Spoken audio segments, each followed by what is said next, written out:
Just now, at the company door? Who were you with? Is that why you ditched our dinner date? Is she your mistress? What? Are you stalking me now? I made it clear to you that I have to meet a client this afternoon. And you know she's my secretary, right?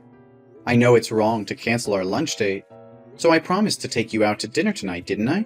Why are you so suspicious of me that you would follow me? What? Don't you dare deny it! There are no customers around. If she's meeting a customer, why does the other bitch have to dress so seductively? And you even opened the car door for her? I was already heading in that direction when you called to cancel our date. Now I think know what's going on. Alright, where did you end up following me?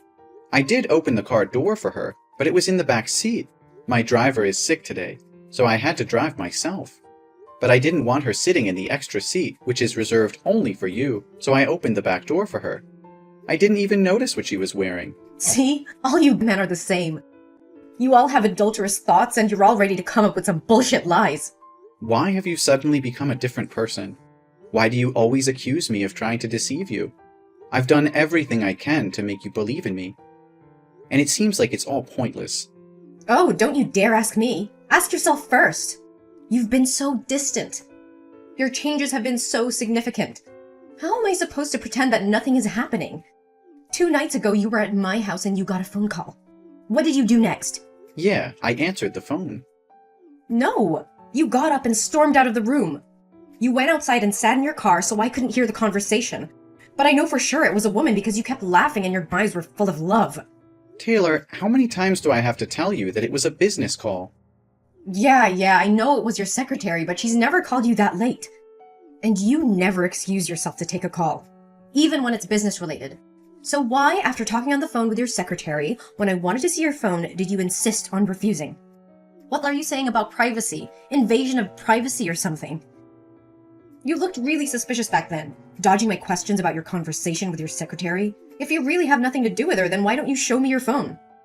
Because my phone contains a lot of confidential information that's extremely important to the company.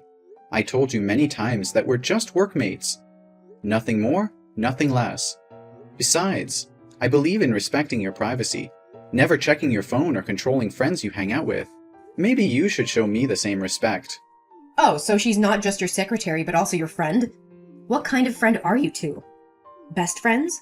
Soulmates? Or friends with benefits? Come on, Taylor. You know well that I didn't mean it that way. Can you please calm down? I'm not having an affair with any other woman but you. I only love you, and you're the woman I want to spend my life with.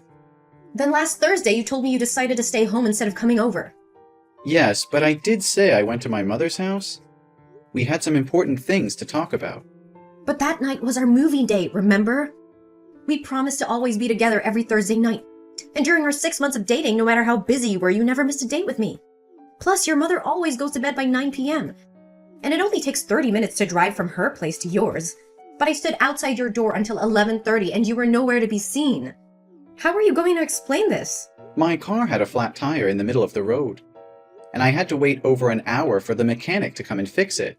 Then I stopped by the gas station and bought some snacks. That's it. There were no other girls involved, unless you count my mother. Listen, Taylor, I don't have time to talk right now. My client is here, and I can't handle this business and text you at the same time. We'll talk about this later tonight. That's impossible. You can't do this to me. If you can't give me a reasonable answer right now, I'll assume that you and your secretary are dating. Don't wait until I lose my mind and burst into the room causing a scene. Until then, you'll only have yourself to blame for making me suspicious. I'm standing right in front of the restaurant that you and your secretary went into. What? Are you kidding me? You can't come in here. This is a very crucial international customer. If I lose this contract, I'll lose my job. You know how hard I've worked to finish this project. Can't you control your irrational jealousy for just a few moments and not ruin all my efforts? If you want me to stay out of the restaurant, then prove it to me. What do I have to prove when I've done absolutely nothing wrong? I've already answered all your questions. What else do you want me to do? I'm sorry, Taylor, but I'll apologize to you later. Right now, my client is here. I can't continue this conversation anymore. Just go home, okay?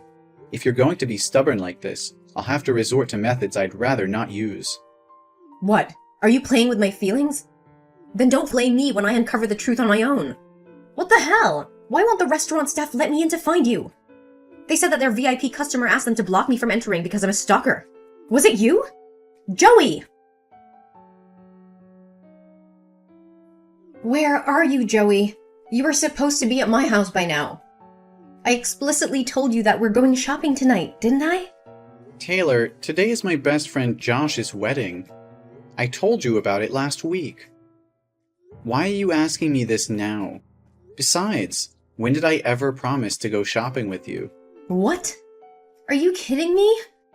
Don't you remember what you promised me? I called you this morning to discuss our plans and you said okay. No, Taylor, I just remember you asking if I wanted crepes for breakfast, and I said okay to that. Oh, really? So if that's the case, then I must have been imagining things and didn't actually ask you yet. Huh, silly me. But fine. Just get your sorry ass over here and pick me up. We're going to the mall and I'm getting the dress that I want. But, honey, as I mentioned earlier, today is my best friend's wedding, and I'm the main groomsman. The wedding hasn't happened yet, so how do you expect me to ditch it and go shopping with you? What? So you're saying your friend's wedding is more important than ours? You think it's okay to leave me alone at home while you have all the fun? Why aren't you interested in me? Taylor, don't talk as if I'm purposely abandoning you. I asked you multiple times if you wanted to come along. And even before I left, I asked again. But you kept refusing and getting pissed off because I interrupted you while you were painting your nails. I hate to say it, but today is the most important day for my best friend, and I need to be there for him. We'll have plenty of days to go shopping, won't we? Oh, come on. Your friend will only have one wedding in his life, won't he? If you miss this chance, there will be another opportunity, or even two. Come on, Joey. Get your ass back here with me. If we wait any longer, that stunning dress will be sold out.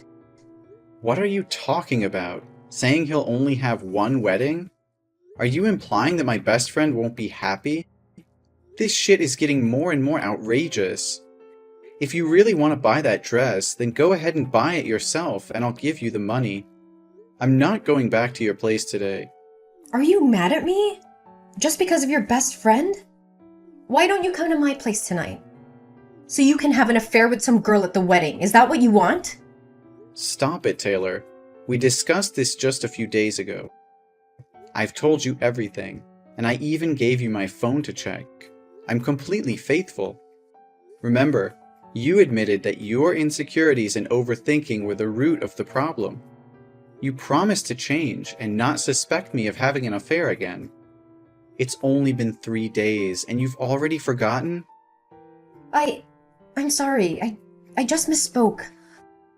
Please don't be mad at me, okay? But can you please come back here with me? I'm feeling really sad and I just want you by my side right now. Honey, what's making you so sad? I feel like you don't care about me anymore. You make me feel like I'm not as important as your friends. It's hard to believe that you love me when you always prioritize spending time with them. I wish you would care more about me and always be by my side. Why do you spend so much time with your friends? Every time I think about it, I feel like you never truly loved me. And it makes me so sad. Oh, no, baby, I love you. I truly do. But it's not like I'm always leaving you to hang out with my friends. Since we started dating, I've been spending a lot less time with them. I only see them once a month, and I don't think that's too much. Do you want me to completely cut them off and never have any time with my friends? Yes, that's exactly what I want. I want you to always be within my sight so that you can never leave me or deceive me. I understand now why you always say you're my woman instead of you're the only one I love. It's because you're gay, right? And you're secretly in love with one of your male friends, using me as a cover to hide your true feelings from others? Is that the only explanation you could come up with? Your imagination is truly impressive. I am not gay, and I'm not in love with any man. Why can't you just see it as a casual hangout between friends? No, that's the only logical reason I can think of in this situation. If you were just normal friends, you wouldn't need to meet once a month. Don't lie to me. Do you want to isolate me from my friends? What's gotten into you? Sometimes I really wonder if your brain functions like a normal person's. How can it conjure up such absurd, confusing, delusional, and ridiculous stories like this? I assure you once again, I am completely faithful. I'm not having an affair with anyone, man or woman. Does that finally satisfy you or not?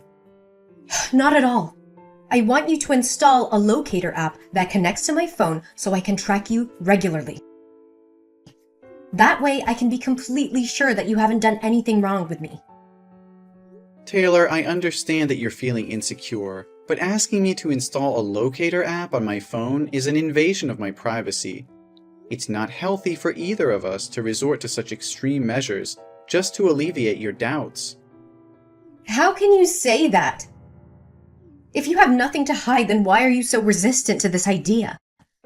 I just want to feel safe and secure in our relationship. Trust isn't built on constant surveillance, Taylor. It's built on open communication, understanding, and respecting each other's boundaries. Monitoring my every move won't bring us closer. It'll only create a toxic environment of suspicion and control. But I can't help but doubt you. I've seen the signs, the inconsistencies in your behavior. I need to know the truth, even if it means resorting to extreme measures. Enough, Taylor. I can't take this anymore. Your constant accusations, mistrust, and wild imagination are driving me insane. I've been patient. I've explained myself over and over again, and I've tried to reassure you. But it seems like nothing I say or do can satisfy your doubts.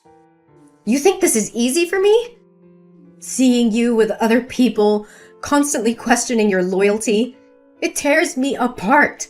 I love you so much, Joey, and all I want is to feel secure in a relationship. Love isn't supposed to feel like this, Taylor. It shouldn't be filled with doubt, jealousy, and constant accusations. It's suffocating me. I can't breathe under the weight of your insecurities. Well, maybe if you were more transparent, more open about your actions, I wouldn't have to resort to such extreme thoughts. Maybe if you truly valued our relationship, you would understand my fears. I have been transparent. I've given you access to my phone, I've answered your questions, and I've been patient with your insecurities. But it's never enough for you. You twist my words, create scenarios in your mind, and jump to conclusions without any evidence. Because I can't bear the thought of losing you, Joey. The fear of being betrayed or of being left behind. It consumes me. I don't want to feel this way, but I can't control my thoughts. Then maybe it's time you seek professional help, Taylor. This level of insecurity and mistrust is not healthy for either of us. We can't continue like this, constantly battling over unfounded suspicions. Are you suggesting that I'm crazy? That there's something wrong with me? No, that's not what I'm saying. I just think that talking to a therapist or counselor could help you work through these issues. They can provide guidance and support in a way that I can't. So now you're saying I'm not capable of handling our relationship on my own? That I need someone else to fix me? Taylor, I can't bear the constant doubts and lack of trust anymore. It's taking a toll on both of us, and I don't see a way forward unless we address these underlying issues. I think it's best if we break up. No, Joey, please! I promise I'll change. I'll do whatever it takes to rebuild the trust between us. I can't imagine my life without you. Please give me another chance. Taylor, I've given you chances before, and we've reached this point again. It's not fair to either of us to continue in a relationship filled with doubts and surveillance. I need to prioritize my own mental and emotional well-being.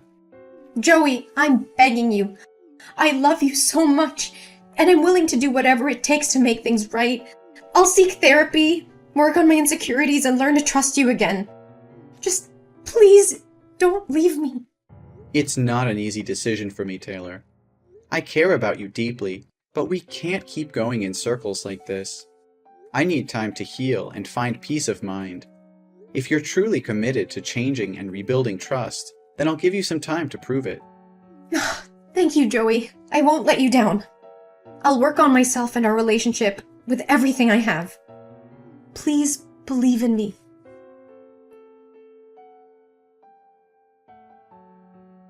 Taylor, what the hell just happened? My secretary was attacked right outside my office, with paint sprayed on her and her hair grabbed and slapped on her face. And when I checked the security camera footage, it was you. Why would you do such a thing? What? I have no idea what you're talking about. I'm at the shopping mall right now. Why would I come to your company and do something like that? But honestly, she deserves it. She's always wearing provocative clothes to seduce other men. Are you seriously denying it? I'm certain it was you, because the person had a shell necklace with a pearl on it. And there's only one necklace like that in the world. How can you be so sure it was me when the person had a face mask and sunglasses on, covering their face? Are you accusing me without any proof? I'm sure it was you, because I zoomed in on the footage, and I saw the necklace that I made for you as a birthday gift. It's unmistakably you. And I never mentioned anything about the culprit wearing a mask and sunglasses. So how do you know that? It must have been someone else. You're just trying to frame me. So what's wrong with that? You've deceived me first. I have seen with my own eyes and have the full proof of you and her going to a jewelry store and buying rings. Are you going to propose to her while you're still dating me, you jerk? What? Are you still following me? No, I guarantee it's just a coincidence. That day I went to the mall to buy some interior decorations so I wouldn't have to think about you. Then I accidentally saw you and her walking into a jewelry store dedicated to engagement rings and wedding rings. Do you have anything more to say? All your promises and guarantees were lies. And you have the audacity to call me mentally ill? Okay, listen, Taylor. It's true that I lied to you, but not in the way that you're thinking. I knew it. I knew all along that you were being unfaithful and had feelings for your secretary. My suspicions were right.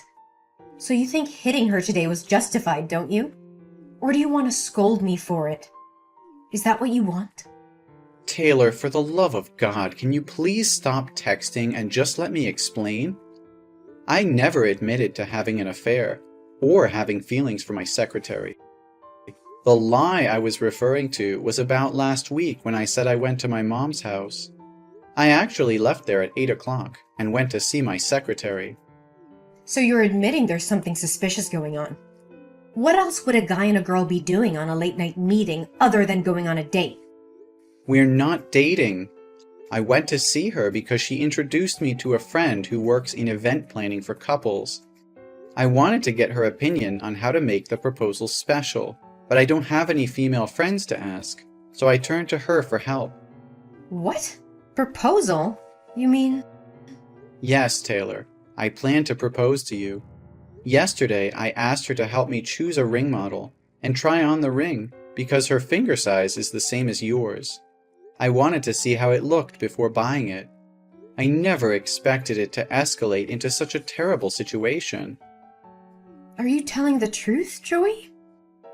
Yes, Taylor, it's the truth. At this point, what else do I have to gain by lying? Yes, Joey. I'm saying yes. Yes for what? I agree to marry you. Please come over to my house and propose to me. Oh, I love you so much. I feel like the happiest woman in the world. No more proposals, Taylor. I canceled everything. I realized that I couldn't stay in this toxic relationship for a second longer. You just beat an innocent person out of jealousy. By the time you know the truth, you don't even show any remorse or apology to my secretary, but only happy for yourself. You are really selfish. What? Cancel the proposal? Just for a little secretary? We just need to give her the compensation fee. Why would you make your wife apologize to a lowly little secretary? Joey, I know you love me the most. You're going to marry me, right? I used to love you, Taylor. I also thought a lot about whether it was because of me that you always felt unsafe. That's why I thought that proposing to you would be the thing I should do to show you a long-term commitment to me, so that you can feel comfortable and happy when you're with me. But it seems that things are not as simple as I thought. You've crossed all limits. Taylor, I can't bear this anymore. This relationship has become toxic and destructive. The incident with my secretary was the final straw. I can't continue to be with someone who resorts to violence and displays such extreme jealousy. I'm ending this, Taylor. It's over. Joey, please! I'm begging you to give me another chance. I promise I'll change. I'll do anything, absolutely anything to make it right. I can't live without you. Taylor, it's not about making empty promises in the heat of the moment. Real change takes time and effort. We've reached a point where trust has been broken, and it's going to take more than words to repair it. I can't keep going through this cycle of jealousy, mistrust, and violence. It's not healthy for either of us. We need to break free from this toxic pattern. Joey, please don't leave me. I can't imagine my life without you. I'll do anything. I swear. I know I've made mistakes, Joey, but I'm willing to do whatever it takes to fix them. Just give me a chance to prove myself, to show you that I can change. Taylor, love isn't enough to sustain a relationship. Trust, respect, and emotional well-being are equally important. We've been through so much, and it's clear that we both have issues that need to be addressed individually. I'm tired, emotionally drained. I'll go to therapy. I'll seek professional help. I'll do whatever it takes to address my insecurities and control my jealousy. Just please, Joey, don't give up on us. Taylor, it's not just about therapy or promises anymore. This has gone too far, and I can't ignore the pain and damage caused by our relationship. I need to put myself first for once. We both need time apart to heal and grow individually. Joey, I love you more than anything. Please don't walk away from me. I can't imagine my life without you by my side. Please, Joey, don't give up on us. The secretary's husband is a lawyer. He thought that Taylor had threatened his life. The lawsuit filed by the secretary's husband escalated, revealing more evidence of Taylor's aggressive behavior and causing further damage to her reputation. In court, Taylor's actions were deemed intentional and harmful, leading to serious consequences. The judge ruled in favor of the secretary's husband, holding Taylor accountable for her actions. She was found guilty of intentionally causing injury and ordered to pay significant fines and compensation to the victim. As the legal battle intensified, Taylor's personal and professional life crumbled around her. Her relationships strained, and her reputation was tarnished beyond repair. She had lost the love and trust of me, as well as her own self-respect. While I went through a difficult period, I found solace in focusing on my own personal growth and well-being. I sought therapy to heal from the emotional turmoil caused by my tumultuous relationship with Taylor. With time and self-reflection, I realized that I deserved better. I rediscovered my passions, reconnected with my friends, and built a support system that uplifted me. As I distanced myself from the toxicity of my past relationship, I began to thrive personally and professionally. Eventually, I found love again, this time with someone who shared my values and supported my dreams. Our relationship was built on trust, mutual respect, and open communication. I felt truly happy and fulfilled, knowing I had made the right decision to end things with Taylor.